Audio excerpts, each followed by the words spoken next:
Cabinet में wine policy को लेके जो सुपरमार्केट में स्टॉल में वाइन को बेचने की पॉलिसी पे निर्णय लिया गया था, उसे आज के मीटिंग में उस पे मिनट्स को कंफर्म करके पॉलिसी इंप्लीमेंट करने का निर्णय हो गया है। भारतीय जनता पार्टी के लोग इसके ऊपर बहुत सारी बातें कर रहे हैं। वो बताएं कि क्या तुम्हारे नेताओं के शराब निर्मित के कारखाने हैं कि नहीं? क्या तुम्हारे नेताओं की वाइन शॉप इस महाराष्ट्र में है कि नहीं? क्या आपके माजी कई मंत्रियों के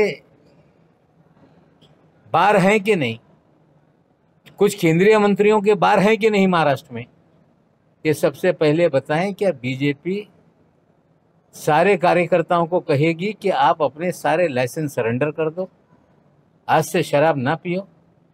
आज पूरे महाराष्ट्र में सबसे ज़्यादा शराब के काम में लाइसेंस होल्डर कारोबार में भारतीय जनता पार्टी के नेता हैं, और हमें लगता है कि पियक्कड़ भी देखेंगे तो सबसे ज़्यादा महाराष्ट्र में ही बीजेपी के लोग पियक्कड़ हैं। जो विपक्ष के नेता हैं वो कह रहे हैं कि ये मध्य राष्ट्र हम बनने नहीं देंगे। तो मध्य प्रदेश की पॉलिसी देखो तो मध्य प्रदेश हो गया है क्या? वहाँ तो घर में बार खोलने की परमिशन है। वहाँ पे तो महुआ की शराब बनाने की नई पॉलिसी बनाई गई है, उस पर कोई उत्पादन शुल्क नहीं लगाया गया। हम विरोधी पक्ष नेताजी को कहते हैं कि मामा जी का पड़ोस में राज्य शासन वहाँ पे भी चला रहे हैं, मामा जी का मार्गदर्शन लें और उसके बाद महाराष्ट्र सरकार की पॉलिसी पे कोई बात करने का काम करें।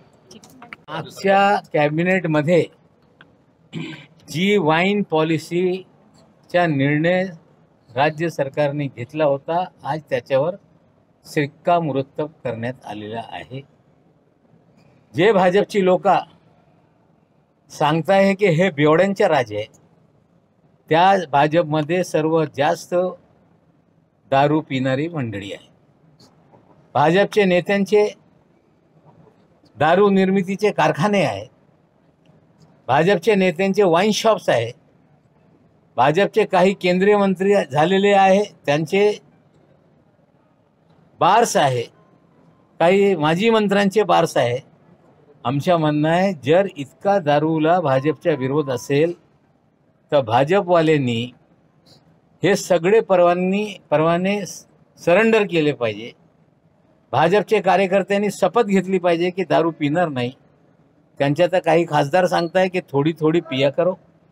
सर्व जास्त पिणारे जी मंडळी आहे ते भाजपमध्येच आहे, आणि त्या उलट मध्य प्रदेश हे मध्य प्रदेश राहिलेलं नाही, तो मध्य प्रदेश झालेला आहे। तिथे ते होम बारच्या परवानगी देण्यात आलेली आहे। सर्वात कमी दारूची दुकानं कुठल्या राज्यात असेल ते तो महाराष्ट्र आहे, आणि जे भाजप शासित प्रदेशामध्ये दारूच्या बाबतीत धोरण आहे, मला वाटते की या राज्यातले विरोधी पक्ष नेत्यांनी जाऊन जे मामाजी आहे शेजारच्या राज्यामध्ये ते मामाजीला आपले नेते जाऊन भेटले पाहिजे आणि त्यांच्या मार्गदर्शन घेऊन नंतर त्याच्यावर भाष्य केलं पाहिजे। बम कांड के बाद मनसुख हिरेन की हत्या हुई और तत्कालीन पुलिस कमिश्नर ने सरकार को गुमराह करने का काम किया।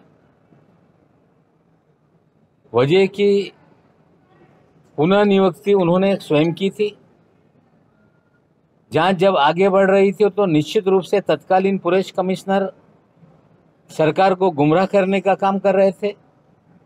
जब सरकार के पास जानकारी आई तो उन्हें वहां से तबादला किया गया। तबादले के बाद उन्होंने झूठा आरोप लगाया, उस आरोप के आधार पर सीबीआई को जांच सौंपी गई। एनआईए के चार्जशीट में मनसुख हिरेन की हत्या को लेकर बहुत सारी चीजें हैं जो संकेत देती हैं कि तत्कालीन पुलिस कमिश्नर का उसमें क्या रोल था। एडिशनल चार्जशीट पेश नहीं की जाती। जब अनिल देशमुख की जमानत याचिका पर सुनवाई होनी है तब ईडी के जरिए अलग अलग तरीके से खबरें फैलाई जा रही हैं। यहाँ तक ये खबर फैलाई जा रही है कि परमवीर सिंह का कहना है कि अनिल परब भी बदली की चिट्ठी लाते थे। मुख्यमंत्री के कहने से कुछ बदलियां हुई, वजह की नियुक्ति मुख्यमंत्री के दबाव में हुई। हमें लगता है इस तरह की खबरें प्लान की जा रही हैं, सारी खबरें निराधार हैं और निश्चित रूप से सरकार को बदनाम करने का जो खेल शुरू हुआ था, अब न्यायालय में मामला है। निश्चित रूप से जमानत की अर्जी उन्होंने दायर की है, लेकिन जो खबरें परोसी जा रही हैं, जिस तरह से अनिल देशमुख की जमानत ना हो, एक माहौल बनाने का काम एजेंसियां कर रही हैं। हम पूछना चाहते हैं कि एंटालिया बम कांड क्यों रचा गया, ये एनआईए ये बताए। एडिशनल चार्जशीट कब दायर होगी? परमवीर सिंह की इमारत में क्या मीटिंग हुई थी? शर्मा जी किसके लिए काम कर रहे थे? ये सारी जानकारी कहीं ना कहीं छुपाई जा रही है। हमें लगता है एक राजनीतिक षड्यंत्र के तहत सारा मामला रचा गया। आज नहीं कल सारी सच्चाई जनता के सामने आएगी। पण या टायमिंग बद्दल काय संशय आहे की आणि ही टायमिंग नुसता अनिल देशमुख यांच्या बेल ॲप्लिकेशन आहे, त्याच्यावर सुनावणी होणार आहे, त्यासाठी वातावरण निर्मिती करण्याचं काम हे एजन्सीच्या माध्यमातून होत आहे। त्यांनी कितीही कटकारस्थान केलं, सरकारला बदनाम करण्याच्या, नेत्यांना बदनाम करण्याच्या कटकारस्थान केलं, तरी सत्य जे आहे ते जनतेसमोर आज नाही उद्या येणार।